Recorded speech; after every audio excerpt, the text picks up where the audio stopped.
Жители Горно-Бадахшанской автономной области разослали носки женщинам, которые зимой и рано утром выходят на улицы для уборки дорог и переулков, и сегодня они порадовали сердце многих уборщиц в Шихмансурском районе.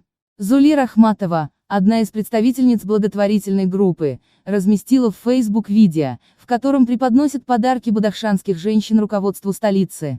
Эта зима в Таджикистане, в отличие от предыдущих лет, была более тяжелой и холодной. Зимние холода увеличили вдвое тяжелую работу уборщиц, особенно уборщиц. На прошлой неделе, когда в Таджикистане стояла беспрецедентно холодная погода, в социальных сетях распространялись фотографии и видео женщин, работающих на улицах. Несмотря на холодную погоду, в 3 часа ночи уборщики вышли на улицы, чтобы убрать улицы и переулки столицы. При этом под этими фото и видео пользователи призвали всех граждан страны уважать женщин-дворников и не загрязнять дороги и улицы из-за их тяжелого труда.